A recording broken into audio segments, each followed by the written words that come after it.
This is Uncommonly Remarkable. We have surprisingly casual discussions about the lives and notable accomplishments of community leaders, entrepreneurs, and everyday folks like you and me. Think of this podcast as an opportunity to learn something new and to pick up on an entrepreneurial tip or two through open conversation. I'm Artis Beatty. I'm a doctor of optometry and the chief medical officer for My Eye Doctor OD. Though we will inevitably touch on topics within my area of expertise, the opinions and conversations held here are separate from my work with My Eye Doctor.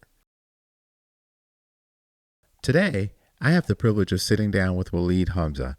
He's an interpreter, a veteran, and author of Occupied, a gripping memoir that takes us deep into his journey from war-torn Iraq to working alongside U.S. Special Forces and, ultimately, to rebuilding his life here in America and even beginning a ministry that strives to help other veterans acclimate to civilian life. Waleed's story is one of survival against all odds. From his childhood in Baghdad to navigating the dangers of war as a military interpreter, his experiences shed light on the human side of conflict. We learn about the impossible choices, the bonds forged in combat, and the price of service. Occupied is more than a war story. It's about identity, faith, it's about loss, and the lifelong search for belonging. This episode contains discussions of PTSD, war, and suicide ideation. These topics can be difficult, but they are incredibly important to address. If you or someone you know is struggling, know that help is available. You can call or text the 988 Suicide and Crisis Lifeline for free, confidential support 24/7. Now, let's dive into this remarkable conversation. Waleed, welcome to the show. I am so excited to have you here, and thank you for spending some time with me. Absolutely. Thank you for having me, Artis. This is a big deal for me because I don't always get to have authors come and sit and talk about things with me. And I really enjoyed reading and learned so much from reading your book, Occupied. And I know we're going to talk about it. I promise I'm not going to spoil it for people. There are many, many Thunder Stealers out there. I'm not going to do that. But it was a fantastic read. And there's so much in there that I am curious about. And so hopefully we'll get to talk about some of that today. Absolutely. Absolutely. Happy to answer any questions you got. Excellent. So the first thing I really want to talk about is you're here in the U.S. You had a long journey to get here. Right. And you grew up in Baghdad. Yes. To me, that is incredibly interesting because, living in the U.S., there's so little that we really truly know about other places, particularly places in the Middle East. So can you talk a little bit about where you began your early life and growing up? Right. So I grew up in Baghdad, in a traditional family, nothing big deal. My mom and my dad used to live with their parents, my dad's parents. And then after the war broke out with Iran in 1980, all the way until 88, in the early days of that war, my dad saw an ad on TV. And it was what was shown on TV was a wedding, an Iraqi wedding that got bombed by Iranian forces or something like that. And it got people riled up. And this is the story that I heard from my mom. So I was still a little baby, a few months old, not aware of what's going on. So my dad was very motivated by that. And he ended up joining, they call it the Public Army. And that's a different branch that outside the conventional army that was already fighting the war, but it was they formed this public army out of the civilian population. Okay. Within a few months of my dad going to training, whatnot, and then he ended up going into the war. A few months after that, he was killed. So my biological father was murdered in the Iranian war, and I was 14 months old. I never met him. I never knew him. And my mom tells me that I'm just like him. So yeah. So my mom ended up being forced to marry my uncle. My grandparents from my dad's side wanted to keep me in the family, and you read the details in the book and how Saddam got involved and all that. And so they end up getting married, forced to be married to one another. And the family dynamic, it's on the outside, it seemed normal, but on the inside, it's nothing but normal.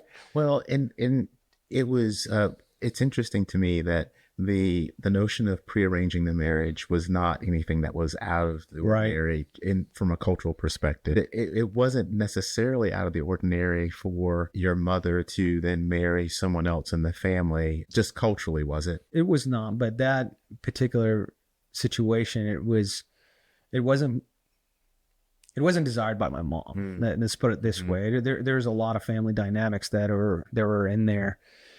My uncle was the opposite of my dad. She married someone, and now she's now she's forced to marry someone else who is exact opposite of that person. Yeah. It's like both my dad, my biological father, and my uncle didn't see eye to eye in most of the cases. But here we are.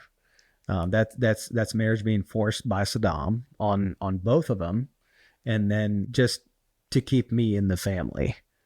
And so they both found themselves in that weird dynamic where they have to work with that. And I question a lot of what happened in my uncle's, my dad. Now I start calling him my dad. So from now on, I'm just going to call him my dad just to avoid any confusion. There was a lot of, I wondered if he had different plans, and now he was forced to go through this marriage just because of me. And did that generate any resentment towards me? Because I loved him. I grew up, he raised me, taught me all these good things, but I never felt that fatherly love from him or that normal relationship, especially after I was older and I start to understand things and pick up on a few things. And so now your uncle is now married to your mother.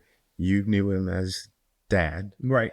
And you're going through the normal adolescence, and somewhere along the lines you picked up somewhere that you liked languages. Yes. How did that happen? So my aunt was in a College of Languages English department in Baghdad University, and she always I was very close to her as a kid. She always played with me. She was nice and kind to me. She'd always make me all these treats and desserts and things like that. So and she was my sweet aunt that I always gravitate to. So when she went there, and I always go hang out when I go to my grandparents, hang out with her and whatnot. So I watch what she does, and and so she was listening to different music.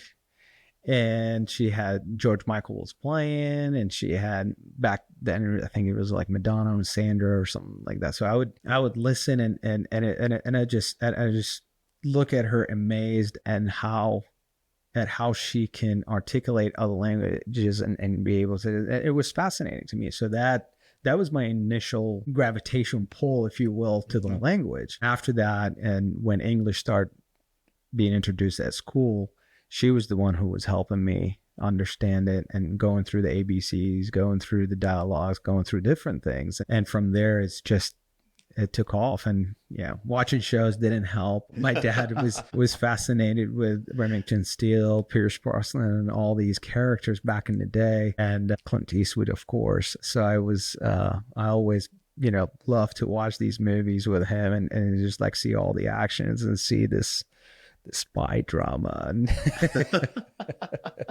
It's always amazing to me when someone starts to talk about English as a language being taught, and that's something that people gravitate to learn. Right. And at first I thought, well, how odd is that the language would be English, and that's the one that were there different schools of language that were available, and English was the one that you gravitated towards? Or no, English was pretty major outside the United States, particularly like most countries. Really, they teach English, and at least in Iraq, we had English as being taught starting at, I believe, 4th grade or 5th grade. Wow. And you start with your ABCs, you start with, normal, like little tiny dialogues, and then you build up from that. You start doing grammars and all that stuff. And then by the time you get to high school, in my senior year in high school, I was reading Oliver Twist and Hamlet and different William Shakespeare's plays or different stuff. So it increases pretty significantly by the time you get in high school. And then by the time you're ready to go to college, then you have the option and go, which is College of Languages, English department, Baghdad University. And there are 8 different languages there to pick from, but English was the top one to pick from. And, for people who have not read the book yet, and they are going to go out and read the book, this conversation is important because a lot of what comes later is really based in the fact that you learn to speak English early and you learn to speak it very well. Right. And so it is when I was kind of thinking about your trajectory and the things that were important to you, like the music, the shows, and some of the songs that you mentioned, I'm familiar with because we're probably within 3 or 4 years of each other from an age perspective. And so there was a lot of nostalgia thinking about those things. But, there are studies that that show that the music you listen to in your teenage years is the music that actually latches into the brain particularly differently and becomes the music that you carry throughout your life. And so as I think about some of the things that you wrote, the songs are thematic, but they kind of continue through your life. And I just think that part is very interesting to me. But so you were going through high school, you were really latching on to language, and then you had to make decisions about university life, right? And my understanding is that during the time, university was free in general, right? But you didn't always get to pick where you went. Is that right? Correct. Okay. So once you finish high school, there is a certain score, and there's a scoreboard that a sheet that the school will hand you. You fill it out, and based on your score, you list the schools or the universities that you wish to go to, and political science comes first, and then law, and then political science, and then you have College of Languages, and then arts, and so on and so forth. And you have your score, whatever you get out of high school, and that based on the percentage of how many graduates for that year. If you have a higher amount of graduates, then the score for law school, whatnot, it will require 100 plus. See, if it's not, then if you have less, so it changes from one year into another. I see. Long story short, I end up scoring 76 out of 100. Cool. And that year, if I would want to go to College of Languages, I need to have, I think it was a little bit over 80. Yes. Yeah. So I had like about 4 or 5 points shy of making it. It's like, take it. Yeah. So anyways, my aunt, she went to that same college, and she got married to someone there, and he knew someone. He ended up having this connection, and this guy was a higher ranking officer in Iraqi intelligence, and who was studying that English department back then. And then he ended up, it's like, bring your papers, we'll go to the dean office. And it's like, oh, okay. So I got my papers, and we go in there and we walk in the dean office, and it's like, they're just like, whatever I say, just say yes or no, don't talk. And the rest is history. I started going there for evening studies. Yeah. And so the plan, though, was that you were going to somehow work for the government, because that was a big deal. And your grandfather was a diplomat. Yes. And so how did you go from, I'm going to work for the government, given what the government was at the time, to that's not what I'm going to do? Yeah. Well, war happened. So at that time, a lot of people don't understand. Iraq we're in a fish tank. We're living in this bubble. Nobody in, nobody out. Everybody get to work for the government. If you don't work for the government, you're not getting. It's kind of like what we see with right now with North Korea. So you don't. Okay. There's no option. The sanctions destroyed the country. There is nothing there to do outside of that, unless your family owns some sort of business or some sort of factory, or you're related to someone or something like that. The only person I know that was related was my grandfather, and he was a diplomat, but after he was retired diplomat at that time when I was in college, but he still had some connection. He still knows some people, and he knew some people. And then, and when I was talking to him, he was like, well, the best option is really not to go in the military, is to work for the government. Like you can work kind of for the equivalent to the State Department or something like that. And if you have that language, you'll be able to go and work in certain embassies or different positions like that. And I'm like, well, I like that. And like the travel, like, ooh, that's pretty cool. So that was the plan. So the war happened, and I was my third year in college. My mom was adamant about me not serving in the military. And her reasons were, first, she lost her husband. She doesn't want to lose her son. And I was her only son. So she was very, very adamant about not letting me serve whatsoever. So in Iraq, there was a program where the translation for it is a replacement. It's basically, in Arabic, it's called the bedel. So if you pay, for example, if you pay $1 million dinar to the government, then you won't have, your son will not serve in the military. You only do flag duty for 3 months and you're done. If you're ministers of whatever son, or if you're related to someone, let's start playing CCR, Fortunate Son, right? So let's cue that music in, and basically that's exactly what happened there. If you're related to someone, if you're son of someone, you don't serve. Sorry. If you have enough money, you don't serve. So her goal was that. My goal was to pursue my dream, but it's like, you know what? I'm gonna sit out one more year in college. So at my third year in college, I was just turning my exams sheets are empty. Like, I don't put any answers. Like, I'm just, there you go. It's like, no, you know the answer is the answer. Like, nope, I'm not answering. Like, here you go. So I said the third year, and then my senior year, 2 months before graduation, everything started to happen with the invasion and all that, and we start hearing the news and things start getting serious.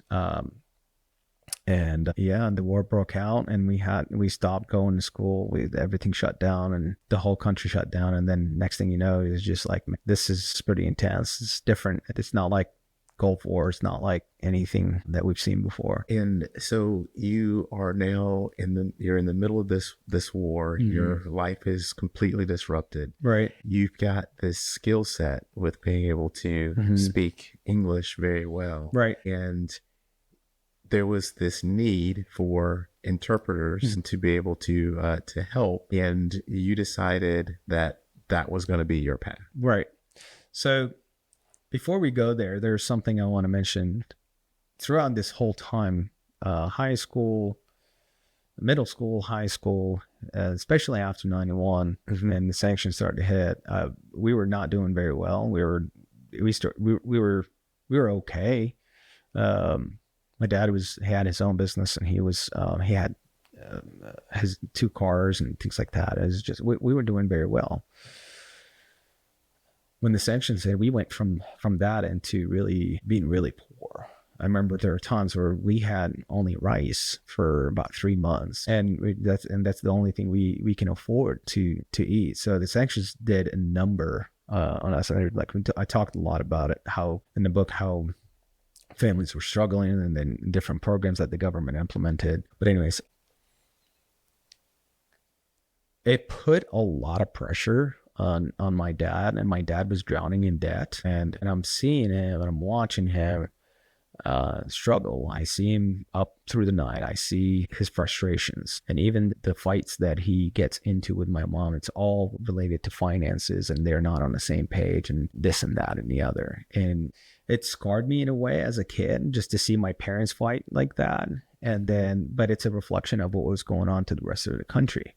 You know, everybody was struggling. It's not just my family. It's not just me. It's everybody. The only person that did not get affected by the sanction was Saddam himself and his entourage. They had their own things, and whatever that comes in from different countries, it goes to them first, and then it trickles down. And at this point, we're nothing. We got nothing. We get to the point where everybody was tired of what Saddam was doing. Everybody was tired of the government and how the country went from prosperous, doing very well, to a country in shambles, really. No infrastructure, nothing. It's just a shell. The war with Iran depleted the country, then Gulf War happened, and then the sanctions, and it's time to change. So when there were 2 different opinions was going in the street at the time, when 2000 the pre-invasion in 2003, people were worried. People wanted to change, but they couldn't. So people were reluctant to do something, but they're excited. They're waiting for something to happen. So when the invasion happened, it didn't take that much.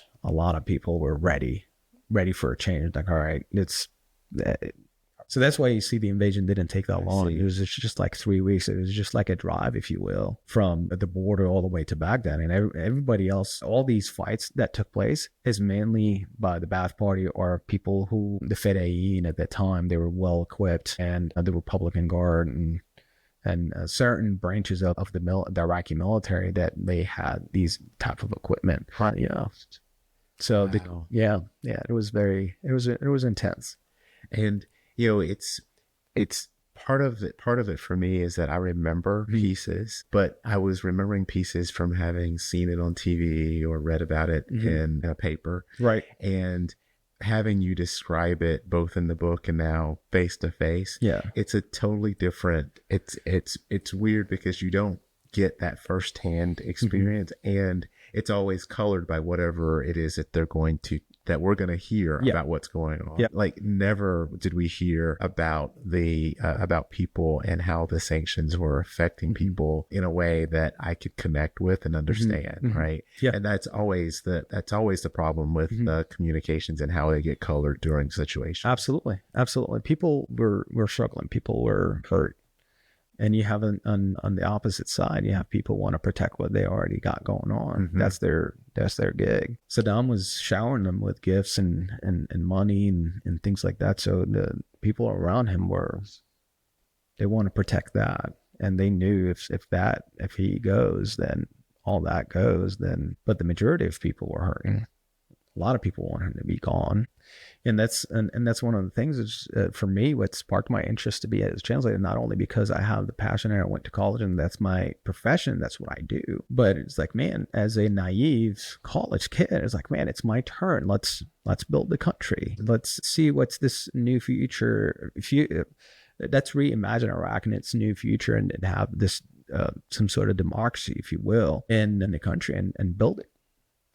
But let's see what it's going to look like out post Saddam, and that was my heart. That was my intention, was to help the country and help my people get through and do my job. And so one day I was at my house, and one of my friends said, "It's like, hey man, is it real?" It's like, no more Saddam, no more. Like, and he mentioned something that might give you a good reflection. And he said, "Does this mean I'm not going to see any more dirt on the sidewalk?"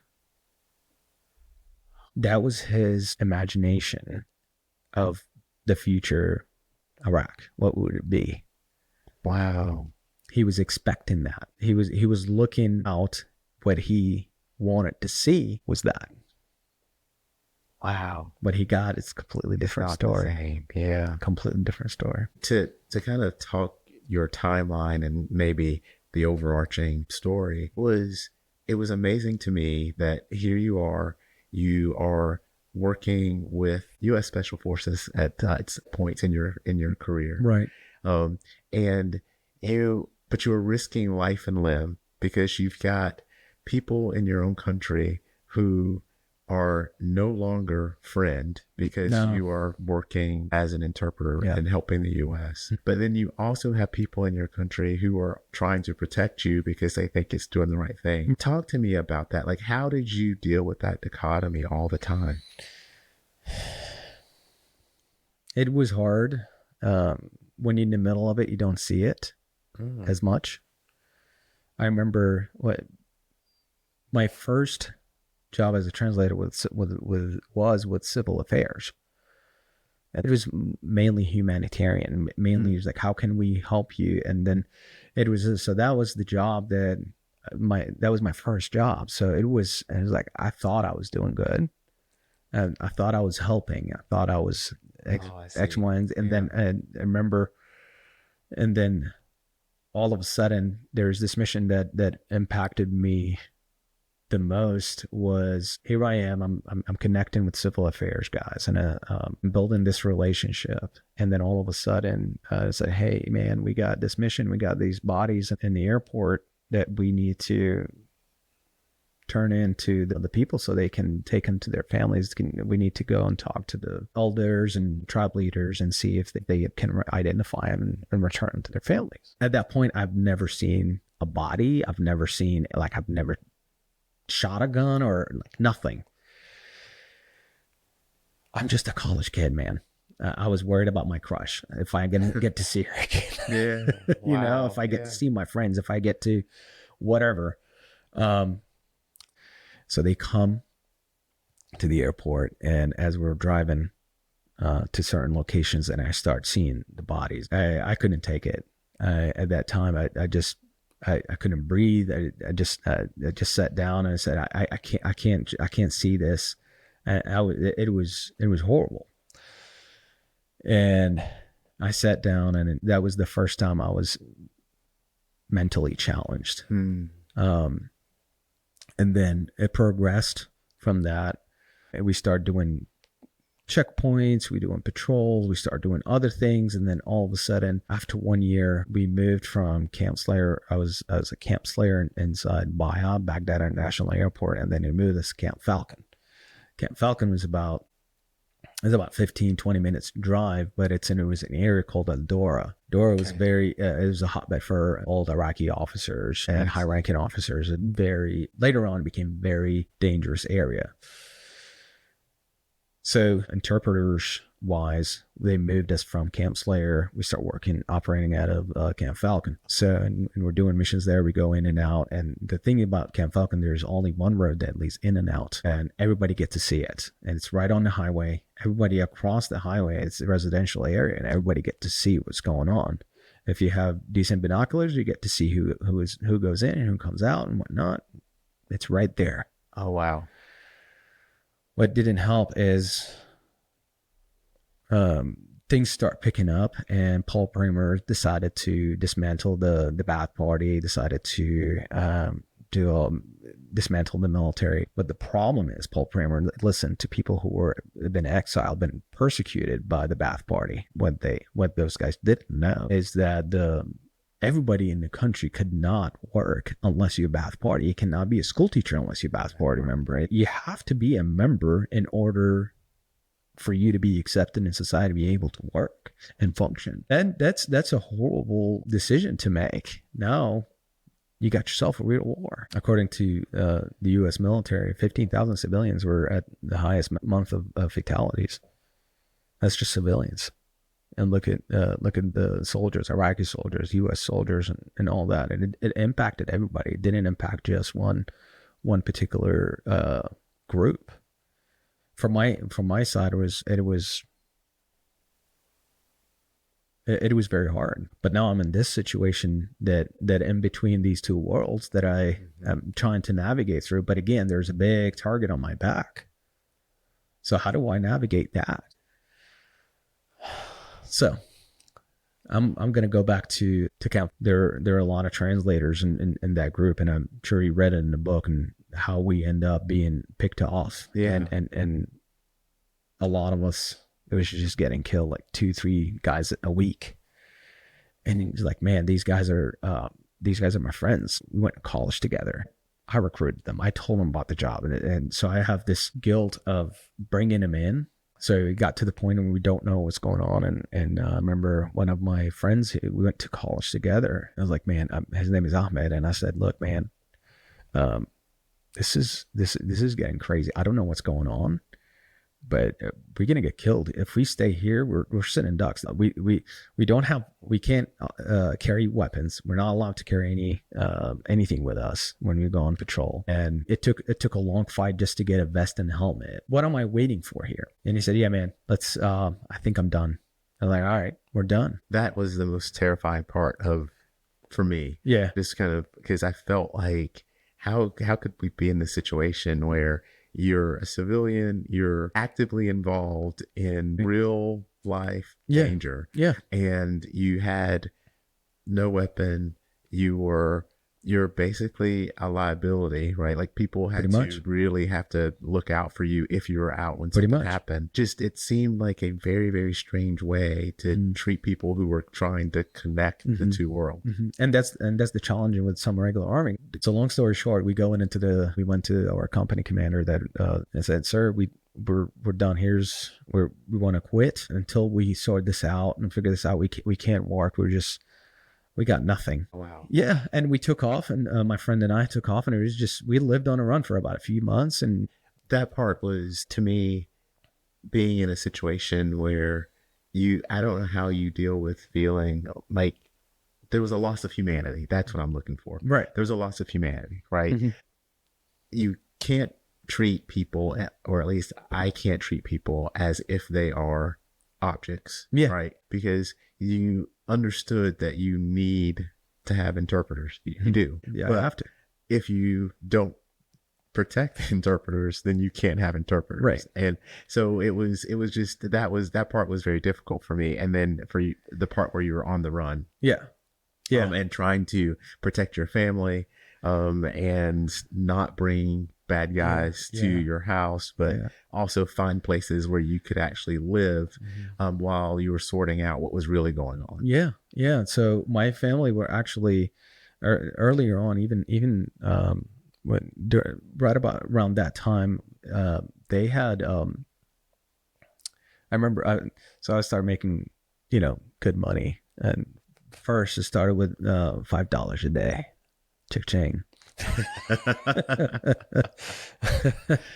And then it started increasing as we went on. And then I remember I was going to see my parents. I just bought my Beamer. It was the 735 IL. It's just like my Beamer is excellent. And I went to visit my parents and left my car parked outside. I was worried about it. So I kept getting up throughout the night and just making sure my car is okay. It's not gonna get snatched. And man, I think it was like around 2:30 in the morning. My parents' house had like the kitchen, and then from the kitchen there's the front gate, and everything is walled in. And then in between the two metal front gate, the two doors, there was an envelope wedged in between. Okay. So I walk out and knew it was bad news. I picked it up. As I held it, I felt there was a bullet inside.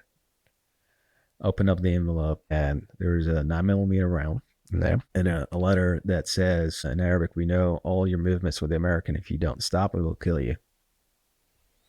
And at that point, I knew it's done. Yeah.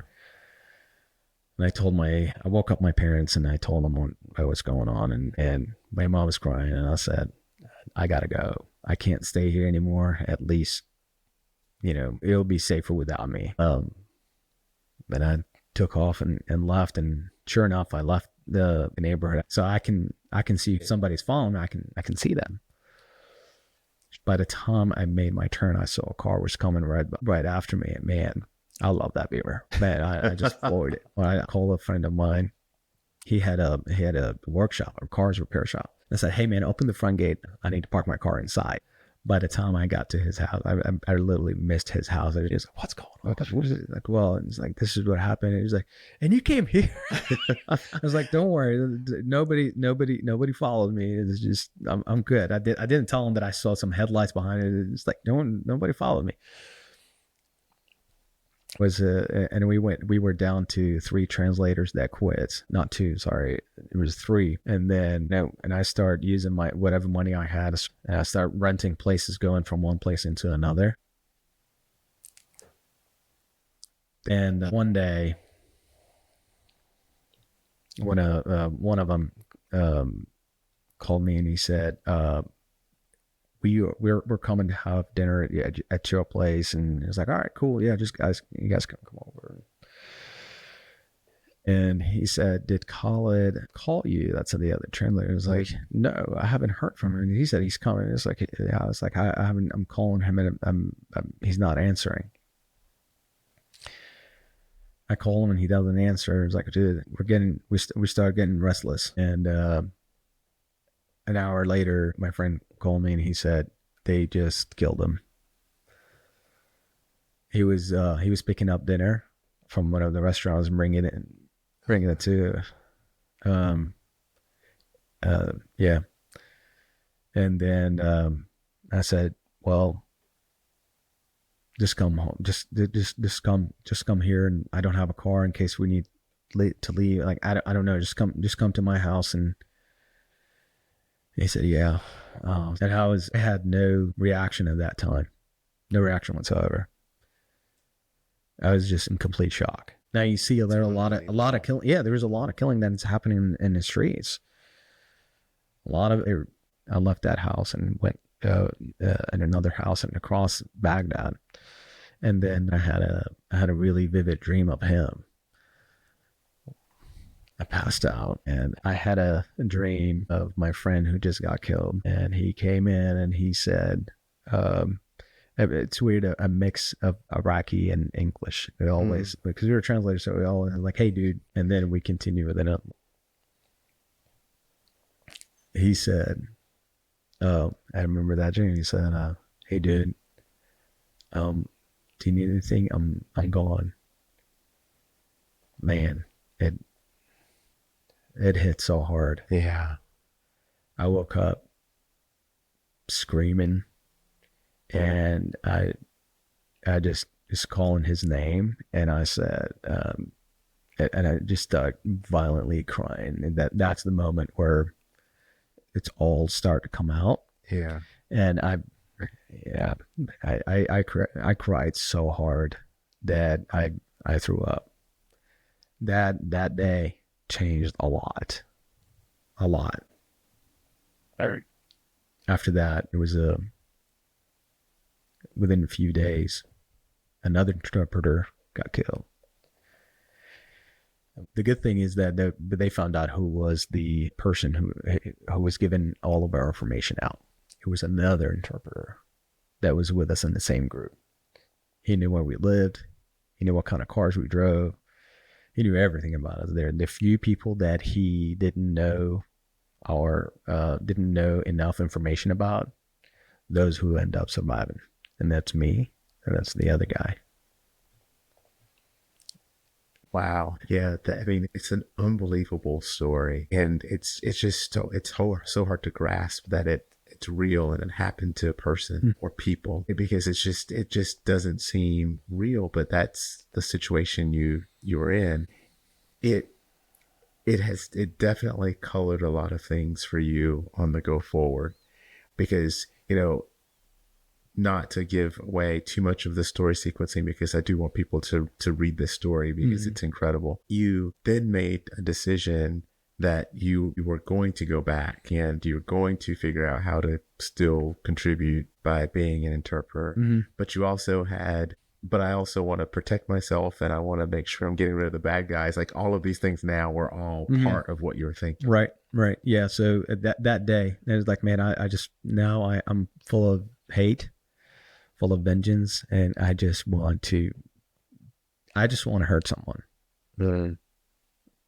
So I talked to that other translator, that the one that left. His name is Ahmed, and I said, hey man, I want to go back. So we go back to Titan. At the time, we went to the Green Zone. Titan was the company that was contracting for the military and sending interpreters to different locations.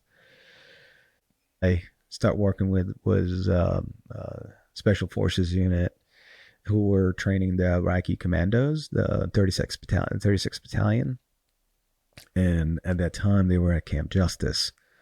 And then after a while, I think within a year or two, end up moving to BIOP. Oh. Yeah, so I went back to where I started. Yeah. Different base, but every time I drive by, it's just like I just look at the gate and look at that it was adjacent to the Flying Man. So I just memories there. Wow. There's just a lot of memories there. And so and here I am in a different unit, if you will. But I always look back at those days and how innocent really they were. And it was, and it's just the memories of all these guys that they were there, and the hot days and the checkpoints. As an aside, I'm also fascinated by this taxi situation, because it's like you would jump in a taxi and you go places. Yeah. And your experience with American taxis was not the same. And so, my reference point for taxis obviously are American taxis. Right. And so I'm reading this and I'm like, how's this guy affording all these taxi rides? But apparently taxis are not the same. It's not the same. It's not the same. No, it's not. They're a lot cheaper. It's not, and at that point, I can afford that.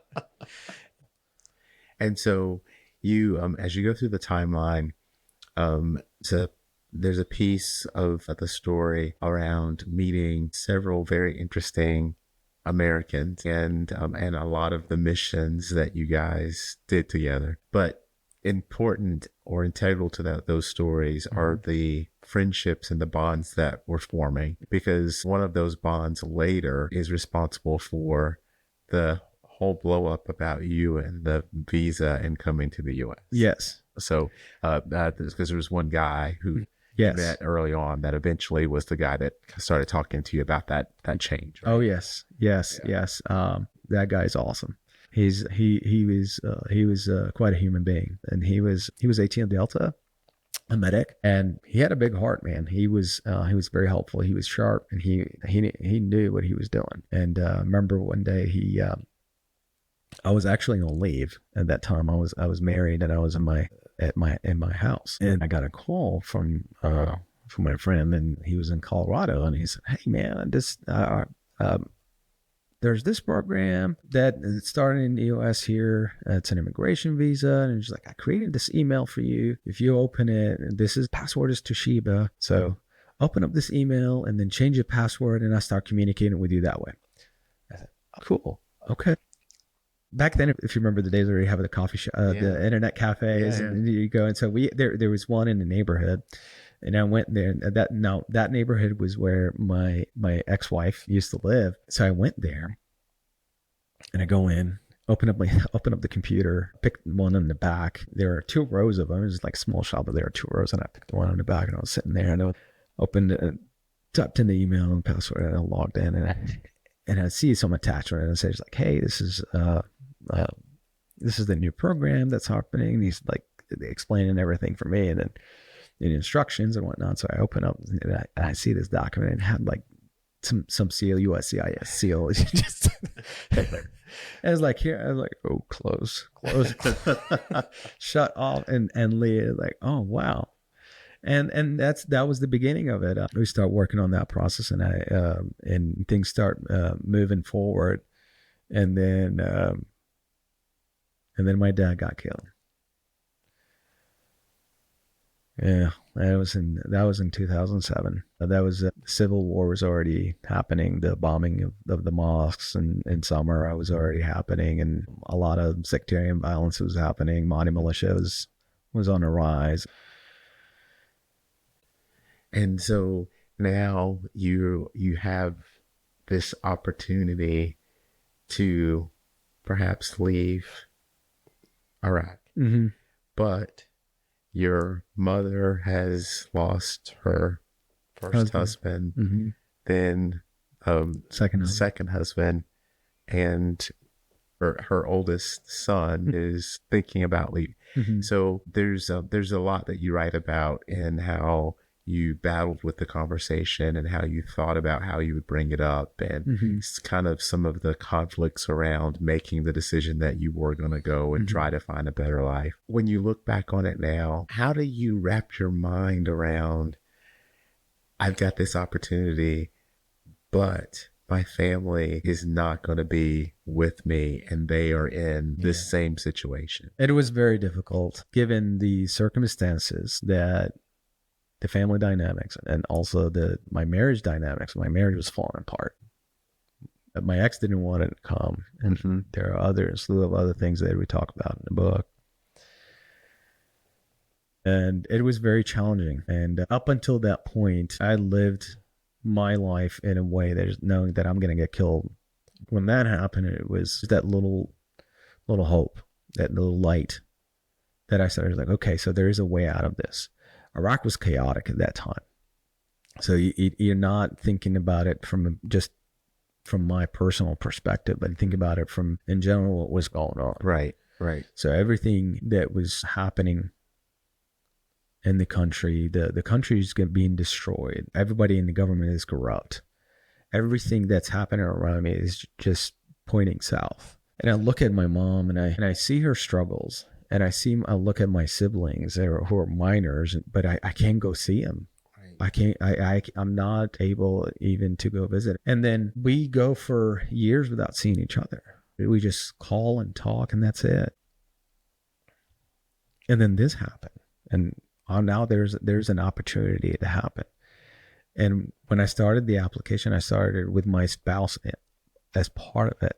And what made it even worse is now that the person that I'm married to doesn't want to go, and my paperwork is pushed in as married man, and now I can't even get my mom. So it was very challenging. So for her, it was a sacrifice. For her, I'd rather to see you alive and well somewhere else rather than here and with a high chance of me losing you. And that's how it went. Wow. Obviously, the visa went through. You came to the U.S., but in doing so, like, things transpired and you ended up still being in the military, but on the U.S. side. Right. Talk a little bit about that transition, because you got here and things were a little different than you expected them to be, and eventually you're like, what am I good at? What do I do? Right. Exactly. Yeah, I thought at first when I first came here, it was like, oh man, this is great. I'm not gonna lie, it was like I partied for like a month or two. It was like, man, this is amazing.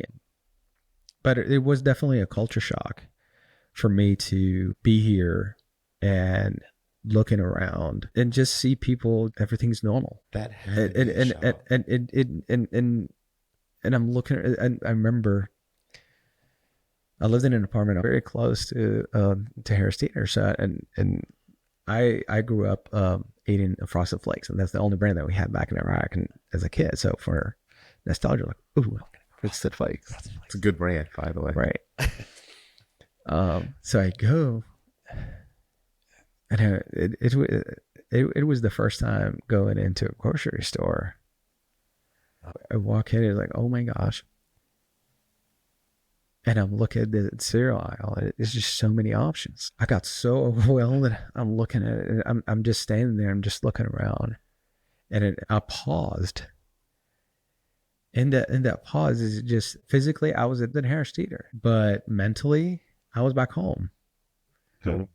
And it's just thinking of my parents, my mom. I'm thinking of my friends, and I'm thinking it's like all these things. Yeah, It's brought tears to my eyes, and yeah, it's one of those things that Americans take it for granted, the sheer volume, the choice of things that we just do kind of every day. And we don't often have the opportunity to understand that that's not the way everybody experiences life. And there have been a couple of times when I've been able to sit with people from a different country who've had a different upbringing, and the feeling, the overwhelming feeling of being in something like a grocery store, it can actually be incapacitating at some regards, right? right.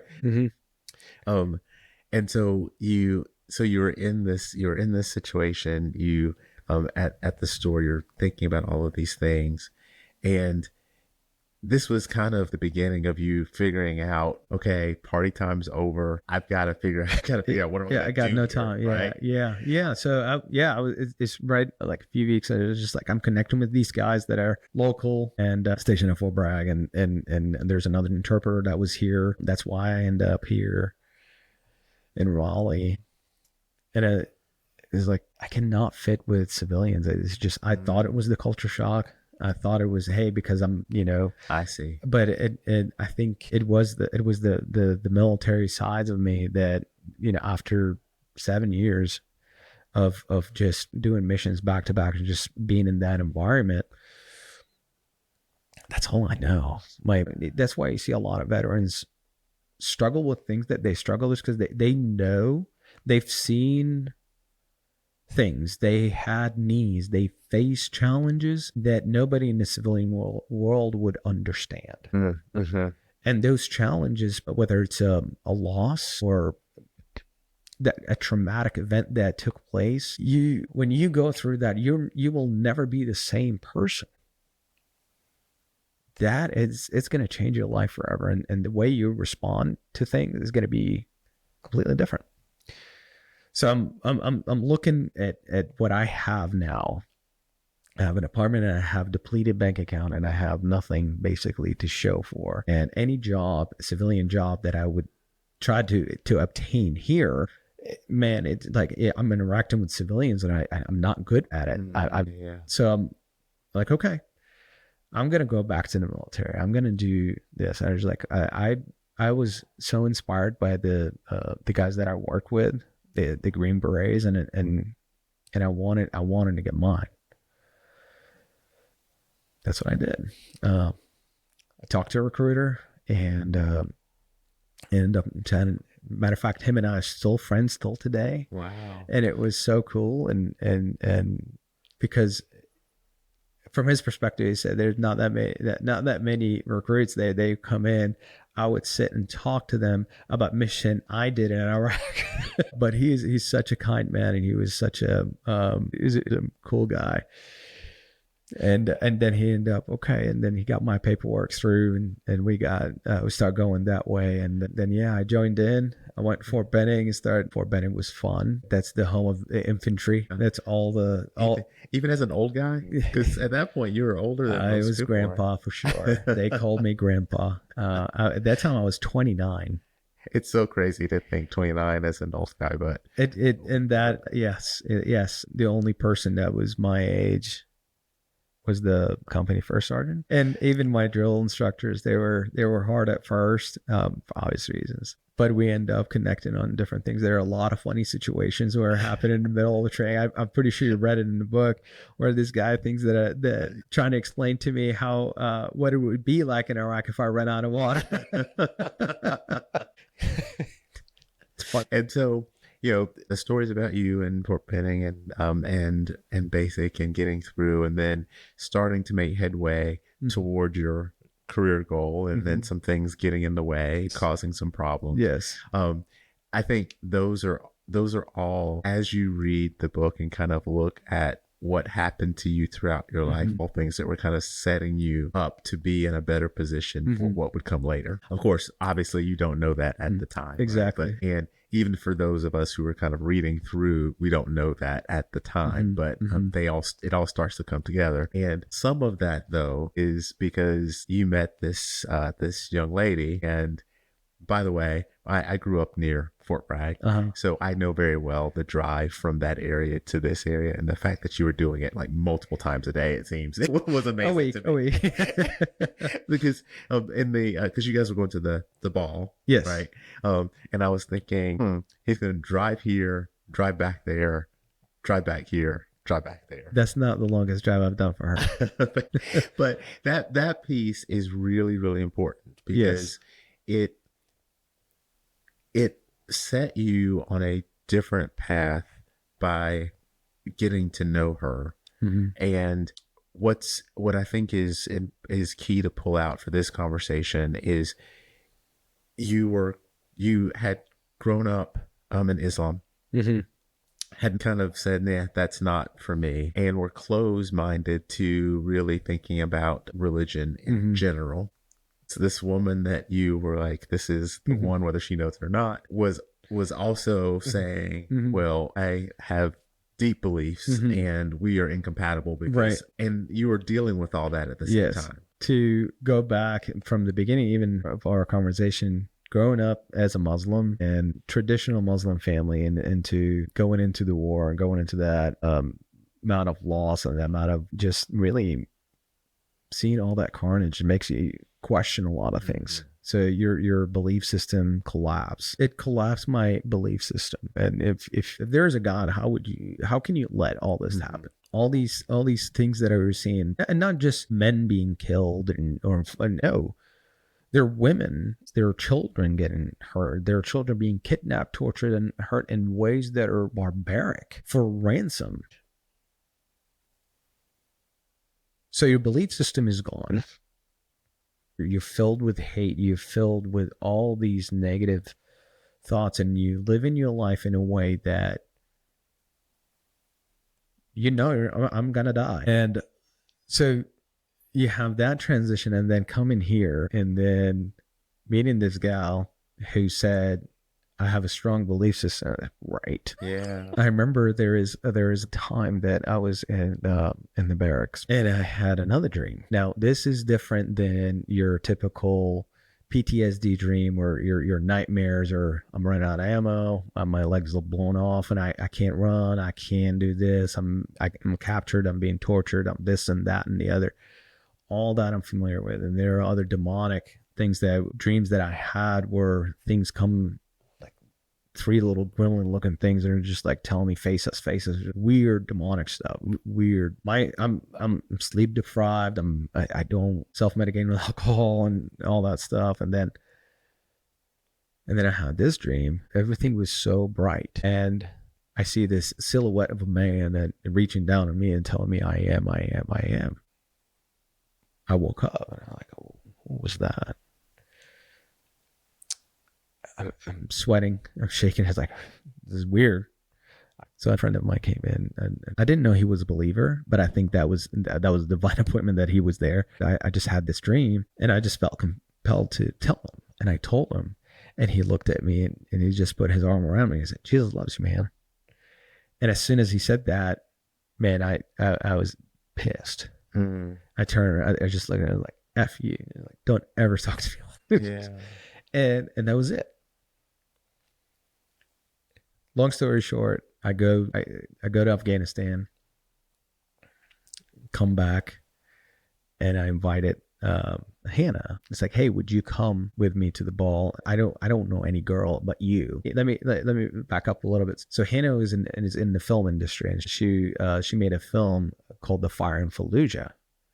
Talked about how about this Iraqi girl meets this American soldier who end up falling in love, and the background is the Fallujah war that was happening at the time, and how they met and how he's fighting to get her out, and he's not only fighting that war there, but he's fighting for her, trying to get her out. Beautiful story. So she met me as a resource. So that our common friend was like, hey, you should meet this guy. He was there. He knows things. He knows things, and be as a resource. So when she introduced us, I thought it was like, oh, just like a friend. So that's how we met. But since then, we developed this relationship that, you know, I talk to her and tell her stories. So when we came back from Afghanistan and we talked some more, we had this ball was going on, and then I said, look, I bought these tickets. You're the only person that I know that, and if you will come with me, and that, you know, be fun. And she finally agreed. She said no a few times, but she finally agreed, and the details are in the book. But we had the great time ever. And by the time we got to the we started driving, and she said, so do you have any nightmares? She started asking me those questions, and I told her, and then we end up telling her about the dream. Right. And then she goes, he's like, that's Jesus talking to you. And I said, same thing is 4-letter word, and they're like, F you, don't ever talk to me about it. Don't say these. It's like, never, ever. And she gave me a book called Jumping Through Fires by David Nasir. He was an Iranian guy that left from Iran, came to the States, went through his journey. Now he's a pastor. But he talked about his faith journey coming from Iran. So she gave me that book, and I was reading the book. I ended up reading it 3 times. That book ended up answering a lot of questions for me, coming from a Muslim background, coming from Iraq, my mom and I went to, she wanted to go, we were still in Turkey, and she wanted to go to the Grand Bazaar, go see the Blue Mosque and go to Hagia Sophia and whatnot. And I said, yeah, we'll go and have fun. But right before we go into the Blue Mosque, they have this outside perimeter with these arched gates around it. Right then and there, one of them were trying to go in, and my mom said, yeah, let's go out and pray in there. It's like right at that moment, right before we go in, I felt a pull on my back, and I just heard this gentle voice that said, you don't belong. And that was it. Wow. That was after reading the book, and after all of these things, the dream happened, and all these encounters, those little things, and all these times that I questions, man, I'm supposed to be dead.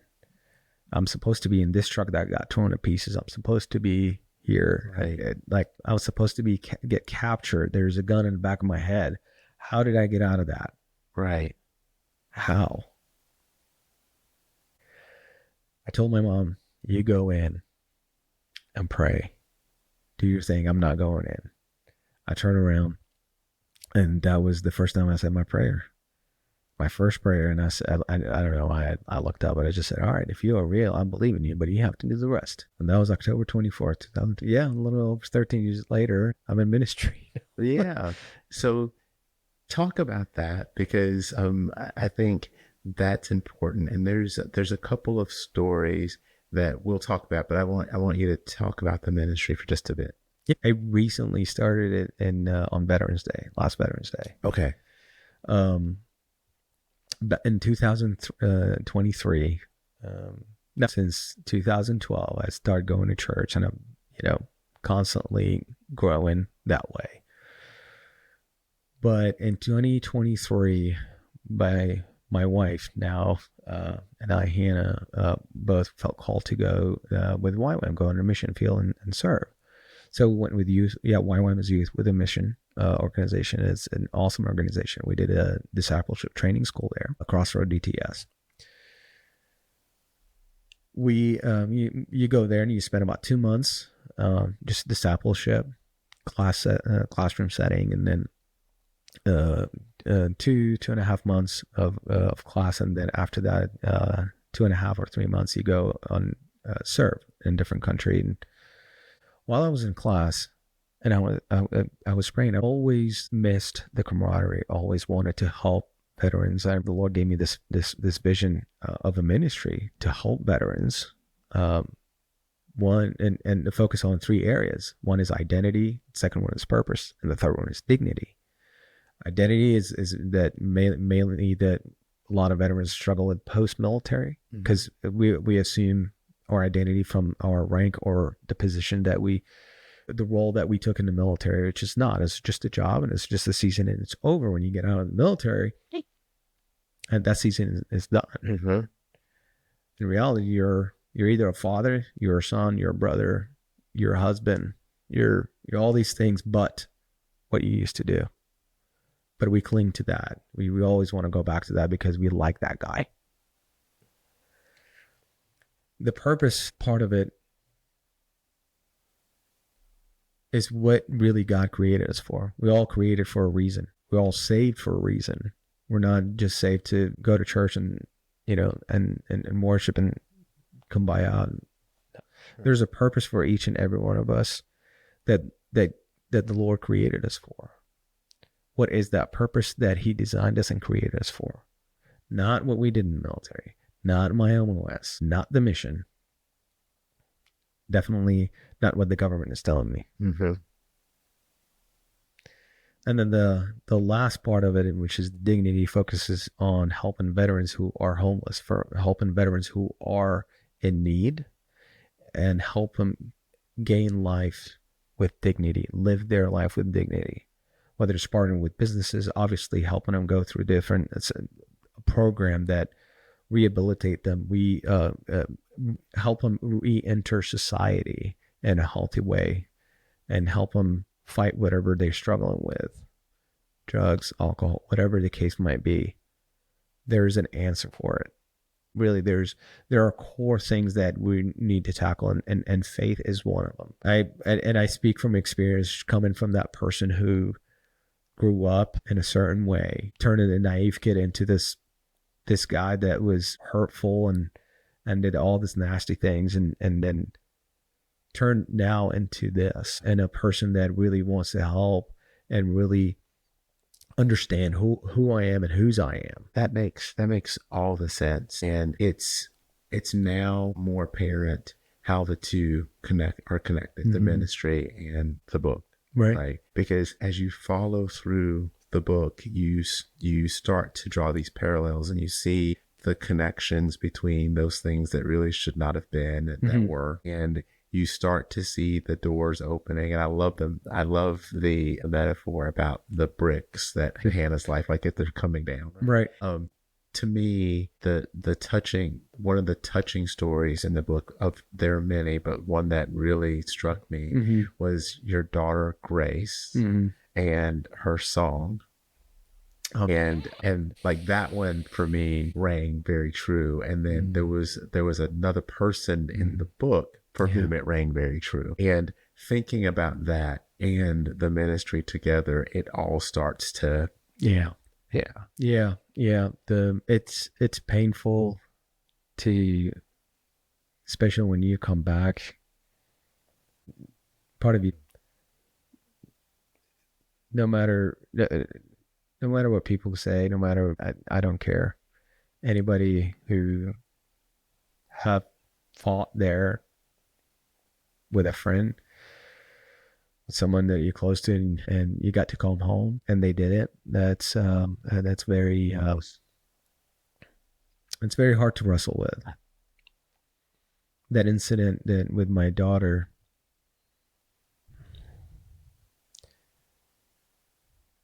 a lot of us we sit at our homes and we sit nice and comfy, and we don't know it. And a lot of times even I tell my wife, it's like, it's not real life. This is, what are you talking about? But you connected. I see them, my friends, and I see that time was ISIS. ISIS was raging, and I'm struggling with the fact that of it is like, well, people struggling, seeing the enemy wreaking havoc in an area that we fought so hard for and we lost guys in, and like, yeah, that's one thing. But for me, specifically for me, it's different. Now my family is involved with no protection, and they're all wanted, and I have no way of going back. So how do I deal with that? And then you hear all the guys from the Iraqi unit, the Iraqi commandos. They're very few guys that are still alive. So it hits you hard. And sitting home, I'm comfortable, AC's going, and you have all these lies that are coming into your head, and it is just, man, what is my purpose? Who am I? I don't know who I am anymore, man. I'm used to be this guy that did all these things, and I need to go back, but I can't. It felt like where the things that are nice and comfortable felt like chains. The marriage, the kids, the house is like, what is this? I don't want to be here. I want to go back, but I can't. What about my family? What about my mom? What about my wife? What about my kids? And yeah. Down the spiral hole you go. And next thing you know, it's just one news after another, one guy after another. And I'm just found myself literally sitting in the living room, and it's like, well, I have my upstairs in the safe. Maybe if I sit in the bathtub, at least my wife won't have to clean that mess.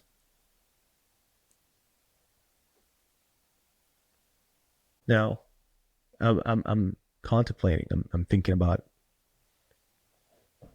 and my daughter comes in,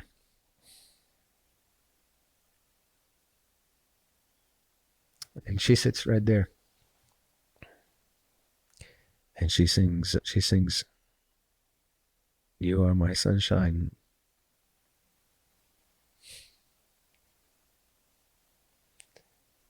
And it was that voice. I was in such a dark place. Listen. It was her voice that towards the end, I snapped out of it when she said, please don't take my sunshine away.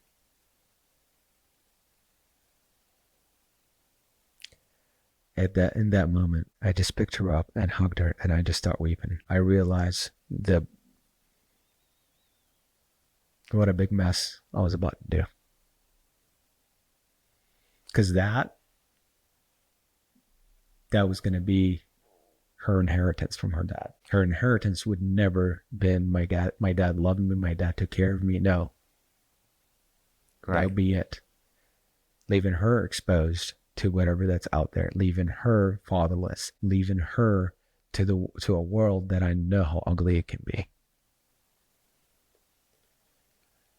And that's why I think the conversation is so important. Mm-hmm. There's so many perspectives that you get from beginning to end. And although the majority of us can't put ourselves in the exact situations, Right. there are parallels that you can draw.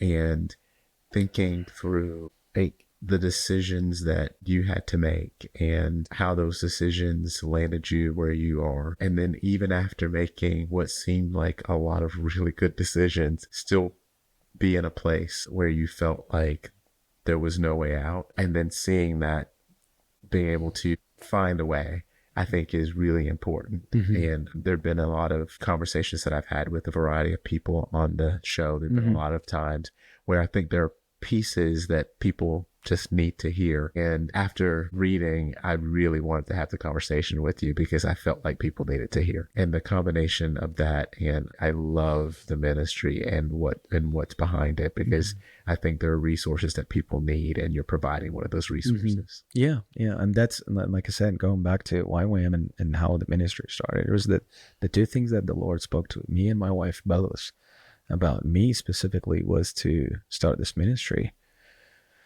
And my wife is like, you needed to write the book. Occupied is not, writing it was anything but fun. Think about it. I can't imagine. Think about it. I had all these experiences, so many losses. The only way I was dealing with it is alcohol. It's not a healthy way to process or loss or trauma or any of that. It's just, oh yeah, well, drink up, get up the next day and do the same thing. Right.